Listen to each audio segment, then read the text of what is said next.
ओम नमो भगवते वासुदेवाय।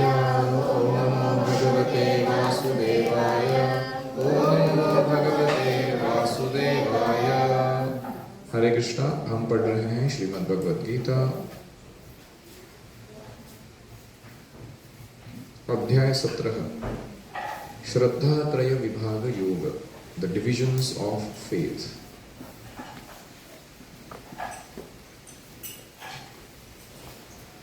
अर्जुन उवाच ये शास्त्रविधिमुत्सृज्य यजन्ते श्रद्धयान्विताः तेषां निष्ठा तु का कृष्ण सत्त्वमाहो रजस्तमः। Arjuna inquired,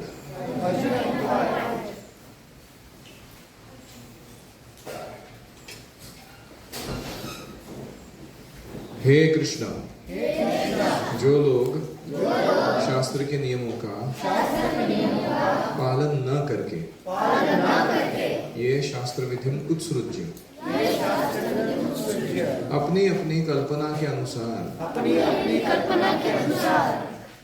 यजन करते हैं, पूजा करते हैं, उनकी स्थिति कौन सी है?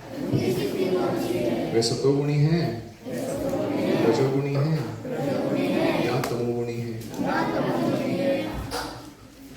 हरि ओम सहना भवतु सहना भुनक्तु सह वीर्यं करवावहै तेजस्विनावधीतमस्तु मा विद्विषावहै। ओम शांति शांति शांतिः। ओम अज्ञानतिमिरान्धस्य ज्ञानाञ्जनशलाकया चक्षुरुन्मीलितं येन तस्मै श्रीगुरवे नमः। जय श्री कृष्ण चैतन्य प्रभु नित्यानंद श्री अद्वैत गदाधर श्रीवासादि गौर भक्तवृंद। हरे कृष्णा कृष्णा कृष्णा हरे हरे, हरे राम राम राम हरे हरे। हरि ओम तत्सत्।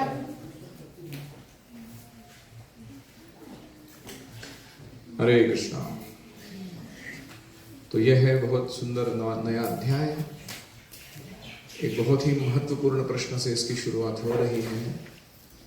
ये शास्त्र विधि उत्सृज्य, शास्त्र विधि को त्याग करके यजन्ते, यजन करते हैं, श्रद्धयान्विताः, बड़ी श्रद्धा के साथ।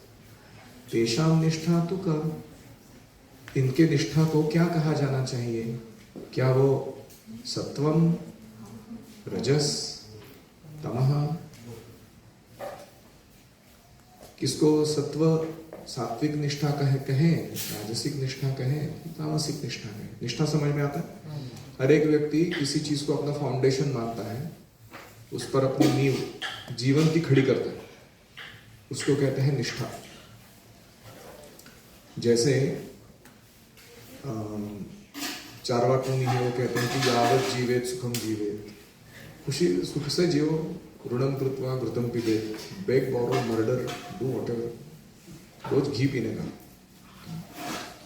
भस्मीभूतस्य देहस्य कुतः पुनरागमनो भवेत्। एक बार शरीर भस्म हो गया, किसने देखा है पुनर्जन्म होता है, कर्म का नियम होता है, सुख दुख आता है उसके हिसाब से? मैं नहीं मानता। तो ये उसका निष्ठा है, उसके बेसिस पे उसका पूरा जीवन चला रहा है कि नहीं?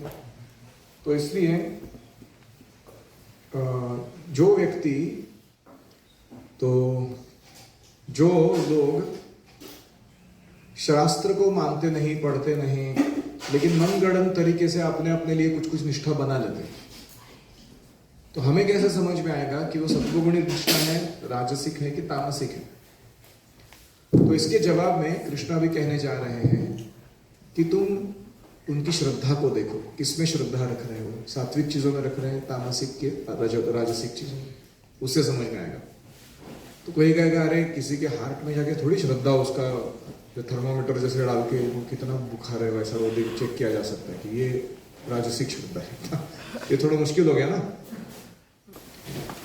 तो मुश्किल चीज ये है कि फेथ किसी का हम नाप नहीं सकते बाहरी किसी इंस्ट्रूमेंट से। तो दूसरा क्राइटेरिया क्या है? कृष्ण कहते हैं just see who they worship. तो सात्विक लोग, राजसिक लोग, तमोगुणी लोग किसकी वर्शिप करते हैं, उसे समझ में आएगा कि उनका कौन सा गुण चल रहा है उनके अंदर, कौन सी निष्ठा है। कोई कहेगा वो भी मुश्किल है, लोगों के घर के अंदर जाके देखना पड़ेगा ना ऑल्टर में क्या है उनके थोड़े अलाउ करेंगे वो। तो कृष्ण कहते हैं ठीक है, जस्ट सी व्हाट दे ईट, देखो कि कौन सा अन्न खा रहा है, उससे समझ में आएगा कि सात्विक है, राजसिक है कि तामसिक। बहुत सिंपल क्राइटेरिया। तो इंटरेस्टिंगली ये 6 चीजें ही मनुष्य को बनाती है या बिगाड़ती है। पहला है फेथ, दूसरा है वर्शिप, तीसरा है फूड, और 3 चीजें हैं यज्ञ, दान, तप, सैक्रिफाइस, चैरिटी एंड ऑस्टेरिटी। तो ये 6 चीजों पे ये पूरा चैप्टर गौर करता है कि कैसे इन 6 चीजों को ठीक करने से व्यक्ति अपने आप को सत्व गुण में ऊपर उठा सकता है, और सत्व गुण में स्थित होकर वो फिर दिव्यत्व को, आध्यात्मिक जीवन को सुसंपन्न बना सकता है, आगे चला सकता है। तो इसके डिविजन्स इस प्रकार से हैं, सेक्शंस ऑफ दिस चैप्टर। पहले 10 श्लोकों में क्या है? Faith, worship and foods in the 3 gunas. श्रद्धा, आराधना और अन्न 3 गुणों के दायरे में कैसा आता है लोगों का, उससे हमें उनकी निष्ठा समझ में आएगी, किसके बेसिस पर वो जीवन चला रहे हैं। दूसरा सेक्शन 11 से 22,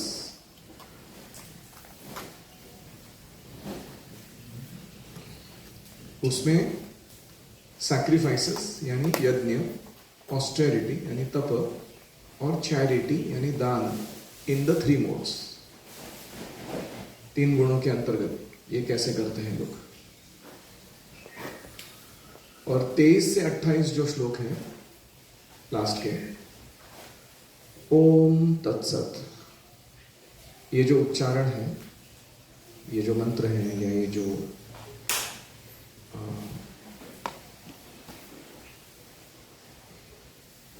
व्हाट यू कॉल इट,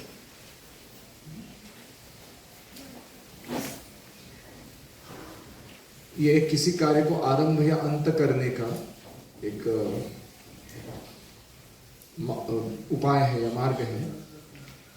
इसको हम क्यों करना चाहिए, इसका वर्णन आएगा। ओम तत्सत यह उच्चारण करने से अब जो भी कार्य संपन्न करने निकले हो वह शुद्ध हो जाता है, वो ब्रह्म को समर्पित हो जाता है और वो शाश्वत बन जाता है। ओम एक गोल दिखाता है, उद्देश्य कि हम परम सत्य के लिए कार्य कर रहे हैं। तत् ये हमारा उसके साथ जो दास्यत्व का संबंध है वो दिखाता है, और भक्ति योग के सेवा दर्शाता है। और सत ये उसका रिजल्ट दिखाता है कि यह कार्य जो हमने संपन्न किया ये शाश्वत है, इसका परिणाम भी शाश्वत है। सत मतलब इटर्नल। तो ओम तत्सत ये जो शब्द है ये किसी भी एक्टिविटी को प्यूरिफाई कर सकते हैं अगर हम उसे शुरू और अंत में उच्चारण करते हैं तो। इसीलिए आप देखोगे गुरुकुल का हर एक क्लास की शुरुआत में क्या होता है, हरि ही ओम तत्सत। एंड में क्या होता है, हरि ही ओम तत्सत। तो इस तरीके से कृष्ण एक शॉर्टकट बताते हैं कि व्यक्ति हो सकता है कि कोई कोई कार्य जो है वो किसी अलग अलग मोड्स में संपन्न कर रहा हो, उसको ज्यादा ज्ञान भी नहीं हो, कैसे हर चीज को दिव्यता की ओर मोड़ा जाए, डिविनिटी एंड डिवाइन सर्विस, उसको कुछ समझ में नहीं आ रहा। तो ऐसे व्यक्ति को कृष्ण एक शॉर्टकट दे रहे हैं। ओम तत्सत कहो वो कार्य करते समय, जैसे तुम खाना खाने जा रहे हो, जिससे ओम तत्सत, खाना पूरा खाने के बाद बोलो ओम तत्सत। दिस विल प्यूरिफाई, ये मंत्र तुम्हें शुद्ध करेगा। तो अभी ये इस चैप्टर के मुख्य 3 भाग हैं। और इसका कनेक्शन क्या है कि कुछ लोग हैं वो 16वां अध्याय में सुने थे कि those are faithful followers of shastra they are divine. शास्त्र का अनुशीलन करने वाले, विश्वास रखने वाले लोग सुर हैं, दैवी संपदा वाले हैं। एंड दोज हु डोंट, जो ऐसा नहीं करते वो असुर हैं, असुर संपदा विकसित कर रहे हैं।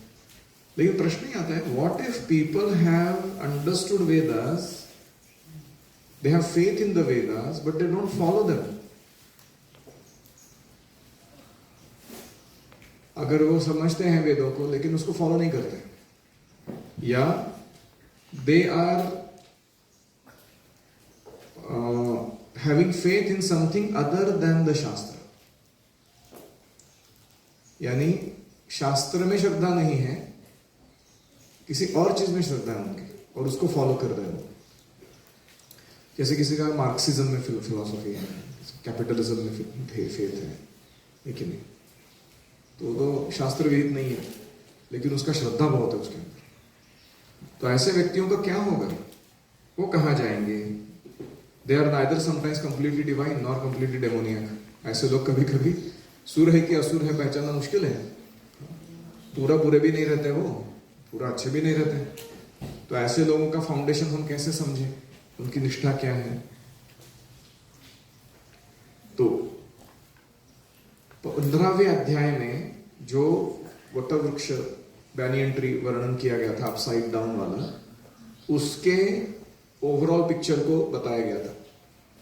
16वें अध्याय में उसके टॉप मोस्ट और लोवेस्ट पार्ट्स को बताया गया था। टॉप मोस्ट फ्रूट्स आर असुरी संपदा, लोअर मोस्ट पार्ट्स और दिस थिंग इज असुरी संपदा। अभी ये चैप्टर मिडल पार्ट वर्णन करेगा उस ट्री का, उस अश्वत्थ वृक्ष का मध्य भाग इस अध्याय में वर्णन होगा। बहुत लोग होते हैं ऐसे जो they are very sincere, they have very sincere faith but they neglect Vedas. They have faith or they don't have faith in Vedas and thus they neglect, but still they neglect. तो ऐसे लोगों का क्या होने वाला है, ये प्रश्न पूछा जा रहा है। 4थे अध्याय में कहा गया था कि कोई विशेष प्रकार की पूजा करता रहता है तो निष्ठावान बनता है, ज्ञान की अवस्था को प्राप्त करता है, शांति संपन्नता प्राप्त कर सकता है। क्या श्लोक था वो? श्रद्धावान लभते ज्ञानम तत्परः संयतेन्द्रियः ज्ञानम लब्ध्वा पराम शांति अचिरेणादि गच्छति। ये कहा गया था 4th अध्याय में। फिर 16वें अध्याय में बोला गया था कि जो शास्त्रों के नियमों का पालन नहीं करता वह असुर है और इनका निष्ठापूर्वक नियमों का पालन करता है वो देवता है। अब यदि ऐसा निष्ठावान व्यक्ति हो जो कुछ नियमों का पालन करता हो जिनका शास्त्रों में उल्लेख ना हो, उसकी स्थिति क्या है? तो अर्जुन ये संदेह उठा रहा है, उसका उत्तर चाहता है। वो किसी व्यक्ति को चुन लेते हैं और उसे भगवान मान लेते हैं, उस पर श्रद्धा दिखाते हैं, तो कैसे समझ में आएगा कि वो कैसे स्थित है? वो क्या इन लोगों को जीवन की सिद्धावस्था प्राप्त होती है? Do they become perfect? क्या वो वास्तविक ज्ञान प्राप्त करते हैं या शांति प्राप्त करते हैं, संपन्नता प्राप्त करते हैं? तो ये सारे प्रश्न कि जो लोग शास्त्रों का विधि विधान पालन नहीं करते हैं लेकिन किसी ना किसी पर श्रद्धा रखते हैं, किसी ना किसी की पूजा करते हैं, कभी देवता कभी मनुष्य कभी भूत इनका क्या होगा? इनकी सफलता होगी कि नहीं होगी? ये सारे प्रश्न अर्जुन यहां उठा रहा है। ओम हरे कृष्णा कृष्णा कृष्णा हरे हरे, हरे राम राम राम हरे हरे, हरे ओम तत्सत्। श्रील प्रभुपाद की जय, समवेत भक्तवृंद की जय, गो प्रेमानंदे।